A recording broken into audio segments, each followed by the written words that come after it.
Now, before we get into Jean Cocteau and the spiritual parallels with David Lynch's work, I recommend you first watch Blue Velvet because it's clearly a progenitor to Twin Peaks.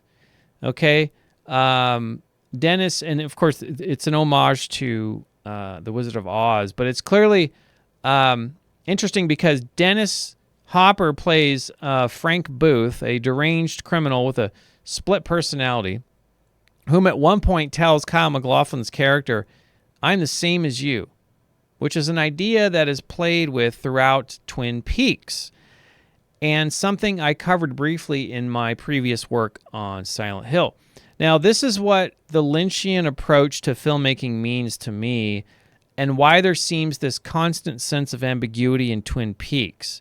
When a character cries, it looks like they're nearly laughing, and vice versa, right? So there's this fascinating play with this duality, and it's always there, right? And so to me, it seems clear that Lynch is fascinated with this no man's land of being that is always there, eternally present in the background, yet remains completely undefined and impossible to point at directly. It's an unsolvable, supernatural, or dreamlike aspect of our reality, just like Twin Peaks, just like how everything surrounds Laura Palmer and her murder. I mean, it's all there. And also, of course, if you were thinking Philip K. Dick, yes. So in addition to Jean Cocteau, the work and existential theories of Philip K. Dick seem to weigh in heavily into the dynamics of both, or are relating to Jean Cocteau's film Orpheus, which I'm going to cover, and Twin Peaks. Yes, Philip K. Dick's time was between those of Cocteau and Lynch, okay? But I'm talking about artistic influences. I'm not really talking about the artistic influence per se, but rather a fundamental aspect of reality I'm pointing at, to which is explored by all three of these artists. So they all have a very interesting commonality. And also, it should be said that Anthony Peake's book, which I just recommended, relies heavily on the work of Philip K. Dick. In fact, the final chapter, which is a nice payoff at the end there, is all about Philip K. Dick and his view on time. Now, similar to Lynch, Philip K. Dick's work also seems to coincide with Vedic philosophy and points at this notion of the programmer and reprogrammer, or the daemon and the eidolon. In a certain way, I think this maps to the idea of the dweller on the threshold, which Hawk talks about. He tells Agent Cooper, right? He tells him, what does he tell him? He says, you may be confident in this world, Cooper, but there are other worlds, right? And so he gets into that whole and it's fascinating. So there's this other aspect of us, which is unbounded by time, okay, that we will eventually need to confront. An aspect of ourselves which upon death is somehow reunited and accounted for in some way we don't understand, despite the countless cultural myths all pointing in this direction. Somehow we've lost sight of this, and we need to look to art to show us the truth here, interesting as it is. So I will include a link to Philip K. Dick's video where he discusses his insights on the nature of time, because it is fascinating. Or you can just Google it. I think this might be one of the only videos. I think it is the only video with Philip K. Dick. So. And since we already know a large emphasis in Twin Peaks has to do with electricity and signals, we will first begin with this sine wave here on the left, which presumes the nature of time is linear.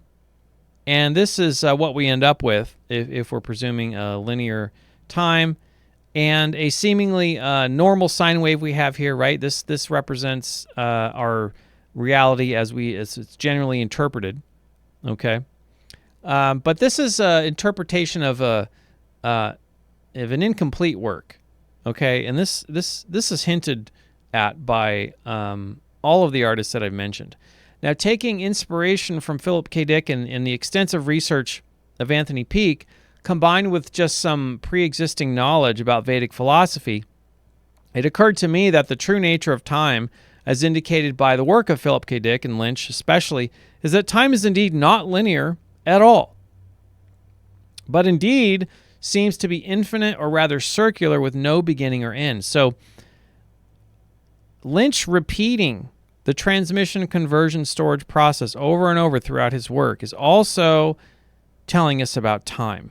Okay, it's telling us about the fact that time is going around and around and around, and we're repeating the same events over and over and over in different branching ways, a la Philip K. Dick with his orthogonal time theories.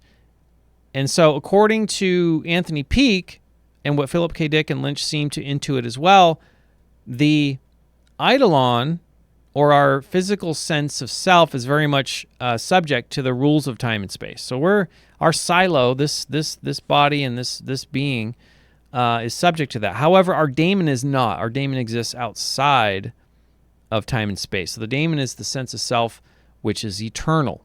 Okay, so if you can reconcile the eternal sense within you, and the ephemeral sense of the silo of the body, right? And you shouldn't be so afraid of death, for example, right? That's kind of what's inferred by that. Okay. Now, what happens if you take Twin Peaks from a linear time perspective? Okay, you take the sine wave, which represents time and space in a linear sense, on the left, and then bring Dale Cooper into a place where his twin spirit or self, Dale Cooper's daemon, in other words, exists completely unbounded by space and time, and you get a circle. You can get an infinity symbol if you like, okay? Or not really symbol, but infinite time, okay? Circular. Circle is infinite. Or even stranger, there's this close-up shot. Just by chance, I looked at this, and it gave me this idea for the infinite time. This close-up shot of a clock from Twin Peaks suggests both infinity of time and the double self of the daemon eidolon pair. Okay, because we have 8 as the infinity, and then the 2 nodes of the circle existing. Yeah, I mean, I don't know. My brain works in funny ways. So it's very curious indeed that this theme of doubles is played with quite a lot in Twin Peaks. Not only with many of the characters, of course. We have Laura Palmer, and then Maddie, her cousin, shows up, and we have all these like double characters. Doppelganger, this obsession with the doppelganger, the dweller on the threshold. You've got, Dougie, Mr. C. You've got, Agent Cooper goes to the Red Room, and he sees some version of himself, and there's all these different doppelgangers around, right? But within the elements of time and space, there's this playing with this notion of circular, infinite, and even repeating time, okay? And I'm going to get into that in a little bit. And do you care to guess what this place that exists outside of the bounds of space and time in Twin Peaks is? It's this place, of course. It's obvious, the Red Room, or the waiting room, as the Arm calls it. A place where one meets their doppelganger, their daemon, or their spirit double, the dweller on the threshold. But not the only place where doubles or pairs can appear, of course. Now, in the original series, Deputy Hawk tells Agent Cooper about a native legend known as the Dweller on the Threshold. I just love that. Whoever wrote that's a genius. With which is the spirit aspect of yourself that one will meet upon their death. This is exactly what Peake writes about in his book. And for those who confront the Dweller on the Threshold with imperfect courage, it will utterly annihilate your soul. Okay? This is what Hawk is telling Agent Cooper.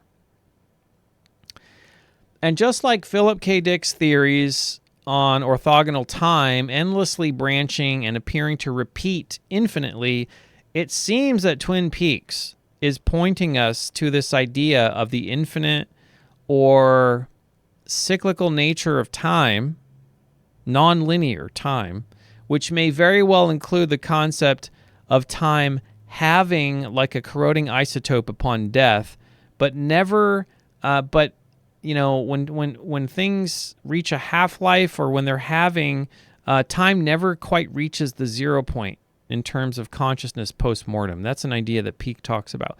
So references of such a notion can be found all over and throughout Twin Peaks of this notion of time, and this playing with this idea of time, and watching that kind of play out throughout the series is fascinating. And of course, one such example is this idea of future pasts as delivered by Mike's soliloquy in Season 1, Episode 3, which of course could infer the cyclical or infinitely repeating and branching nature of Philip K. Dick's notion of time, for example. Not that it's his notion of time per se, but it's just an idea that he's openly talked about.